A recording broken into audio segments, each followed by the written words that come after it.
5.18 세력이 가장 두려워하는 것은 5.18에 북한이 개입했느냐는 사실 여부이다. 만약 지금까지 알려진 바대로 북한의 공작으로 인해 5.18이 일어난 것이 사실이라면 광주 망월동 5.18 묘역은 폐쇄되어야 하고 5.18은 영광이 아니라 치욕으로 남아야 한다. 나아가 5.18에 관련된 모든 것이 정당성을 상실할 것이고 5.18을 무기로 대한민국 정부를 겁박하고 죄의식을 강요하며 민주화 유공자로 군림하던 그 모든 것이 허사가 될 것이다. 그러므로 5.18 세력은 필사적으로 북한의 개입을 부정하고 있었다. 고소 고발은 물론 온갖 위협과 겁박, 심지어 정치적인 힘까지 이용하여 사력을 다해 막고 있었다. 마치 몸부림처럼 느껴지는 것은 정당한 논리의 거부 때문이었다. 그들은 모든 의문에 대한 합리를 거부하고 있었다.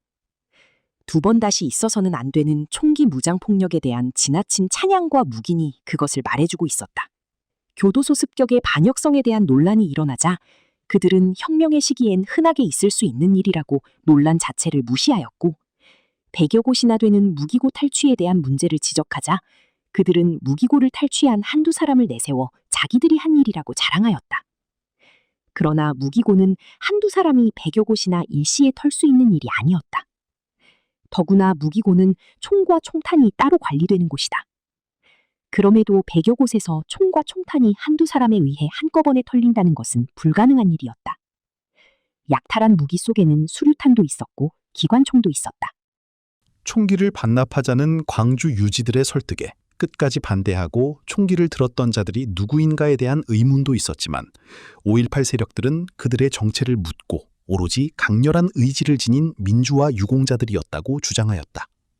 그러나 필자가 아는 한 총기 무장투쟁이 반역 행위라는 점을 광주 유지들만 알고 있었던 것은 아니었다.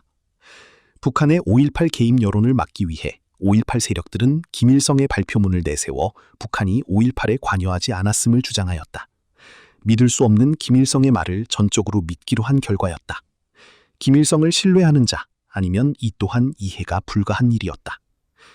김일성은 5.18과 관련하여 이런 말을 남겼다. 우리는 5.18에 관여하지 않았다. 미군이 남조선에 주둔하고 있는데 우리가 어찌 군대를 보낼 수 있겠는가? 만약 우리가 군대를 보냈다면 전쟁을 각오한 짓이다. 그러나 이 말을 분석해보면 김일성의 5.18 개입은 더욱 분명해진다. 그는 군대를 보내지 않았다는 말을 반복했을 뿐이다. 군대를 보내지 않았다는 말은 정규군을 보내지 않았다는 말의 다름이 아니다. 김일성은 남한 내 남노당 계열의 제5열들과 특수부대 남파에 대한 말은 거론하지 않았다. 그러므로 정규군만 보내지 않은 것이고 간첩 남파와 특수부대와 남노당 불순 세력들의 정체에 대해서는 함구한 것이다. 김일성의 이 말이 거짓임은 5.18 장면을 현장 상황으로 평양과 전 북한에 실시간으로 방영한 사실이 증명해준다. 당시 광주에서 북으로 보낸 수많은 전파교신이 있었다는 점과 총소리가 빗발치는 실제 장면을 촬영하여 보낸 자들에 대한 의문은 지금도 해결되지 않고 있다. 북한 특수군이 어떤 존재들인지 우리가 모를 까닭이 없다.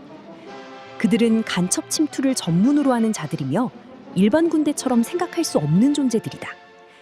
북한은 정찰총국, 보위부, 통일전선부 등에서 수많은 특수부대를 운용하고 있다. 모두 일반인처럼 머리 기르고 남한말을 쓰게 훈련된 특수한 자들이다. 김일성이 이 자들의 정체까지 밝힐 까닭이 없는 것이다. 더구나 김영삼 이전까지 비전향장기수 사상범들은 매일 아침 교도소에서 인민공화국 만세를 부르고 하루를 시작한다고 했을 때였다. 따라서 남노당 계열의 제5열들이 5.18을 가만 놔두고 봤다는 것은 순진한 생각일 것이다. 김일성은 이들의 존재를 1980년 6월 19일에 낱낱이 밝힌 바 있다. 그 기록물이 추모비 형태로 청진역 북방 800m, 낙타산 중턱 70m에 자리 잡고 있다. 특수군 534 군부대 전사자 추모비 비석에 새긴 첫 문장은 다음과 같다. 여기에 청춘의 고귀한 신명을 당과 조국과 인민을 위해 바친 님일세. 사람들이여, 걸음을 멈추고 용사들의 불멸의 애국정신을 추억하라. 피로써 조국을 지킨 인민군 영웅열사들의 혁명정신과 찬란한 위후는 후손 만대의 길이 빛나리라. 사망일은 모두 1980년 6월 19일이며 5.18이 끝난 후 6월 19일까지 돌아오지 않은 자들로 추정된다. 명단은 다음과 같다. 순서대로 일부만 발췌하여 실른다. 홍성표, 김석준, 한창준, 오부진, 김운선, 김웅수, 김국식, 김한수, 서대석, 우준선, 조용규. 5.18 세력들은 이 추모비를 조작이라 강변하나 북한이 어떤 곳인데 이런 추모비까지 가짜를 세우겠는가? 중국한테도 자주를 강조하며 고개 숙이지 않는 사람들이 가짜 추모비를 세운다? 조금이라도 비위 상하면 남북 연락사무소도 폭파하고 개성공단도 폐쇄하는 곳이 북한이고 백두혈통 아니던가? 그런 사람들이 가짜를 만들어 떠받든다는 것은 생각할 수 없다. 그러므로 북한 특수군 난파설이나 고첩 활동은 신빙성과 함께 강렬한 설득력이 있다. 이뿐만이 아니다. 과거 김일성은 김대중 남조선 대통령 만들기에 올인한 바 있다. 70년대 초 20만 달러 공작금뿐만 아니라 조총련을 비롯하여 수많은 간첩을 보내 돈과 인력을 보충해줬다. 당시 20만 달러는 현재 가치로는 수천만 달러에 해당한다. 김대중을 향한 북한의 공작이 정체를 드러낸 때가 있었다. 김대중은 대통령 당선 즉시 북한을 방문해 김정일을 만난다. 세계가 놀란 사건이었으나 둘은 비밀스럽게 김정일의 차 안에서 한참 동안 대화를 나눈다. 김정일의 차 안에서 무슨 일이 있었던가는 초미의 관심사였다. 미국이 모든 정보자산을 동원하여 알아낸 바로는 김정일이 내민 것은 북한이 김대중을 위해 보내준 돈과 인력에 대한 자료였다. 그때 김대중은 김정일에게 협박당하고 있었다. 김대중은 이미 방북 전에 5억 달러를 김정일에게 지원했으며 그리고 5.18은 민주화 운동이 되었다. 5.18 세력들이 입이 100개 있어도 부정하지 못하는 것은 윤기권의 월북이었다. 윤기권은 5.18 당시 대동고등학교 3학년 재학 중이었고 송영길과 동기였다. 윤기권이 자랑스럽게 밝힌 기록에는 산수 오거리에서 경찰들을 몽둥이로 두들겨 패고 인질로 삼은 사실이 있었다. 바로 이 사실을 근거로 그는 5.18 유공자가 되었고 1991년 2월에 보상금 2억 원을 받았다. 아파트 서너 채 값이었고 현재 화폐 가치로 수십억으로 추산된다. 광주에서 극장 간판을 그리는 것이 직업이었던 윤기권은 북한에서 미화 25만 달러를 받아 시나리오를 쓴 황석영의 님을 위한 교양시 개봉을 앞두고 북한의 5.18 영화 홍보를 위해 월북하였다. 이렇듯 북한은 선전용으로 사용할 실제 5.18에 가담한 인물이 필요했다. 5.18은 북한의 대남전선 선동 전략에 가장 가치 있는 주요 재료로 쓰여왔다. 5.18이 역사 속에 묻히지 않고 자꾸 망령처럼 살아 움직이는 이유가 여기에 있다. 북한이 중단 없이 사용하고 있기 때문이다. 그러므로 5.18의 기생에서 사는 가짜 유공자들만이 문제가 되는 것은 아니다. 5.18은 대한민국 주사파 양성과 반정부 운동의 산실이자 반역의 논리적 근거가 되었고 더불어민주당의 입법폭력과 대통령 탄핵을 위한 든든한 정치적 배경이 되고 있다.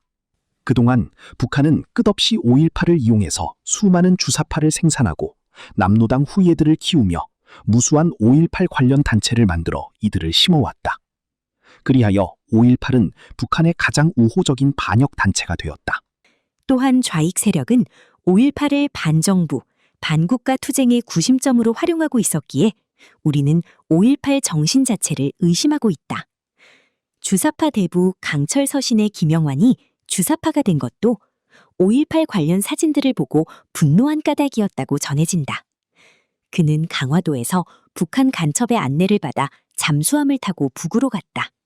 그리고 2번이나 김일성을 만난다.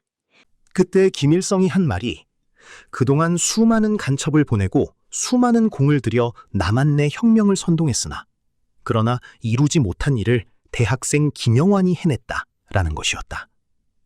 그 주사파의 일부가 이석기의 경기동부 연합이었고 통진당이었으며 현재의 진보당이다. 그리고 범민련 중심의 남노당 세력들과 주사파 세력들이 장악한 곳이 더불어민주당이다. 민주당은 당 이름 자체가 문제가 된다. 김일성에 져서 세기와 더불어에서 당 이름을 따와서 지금의 더불어민주당이 되었기 때문이다. 또한 민주당이 입에 달고 사는 처음처럼도 문제가 된다.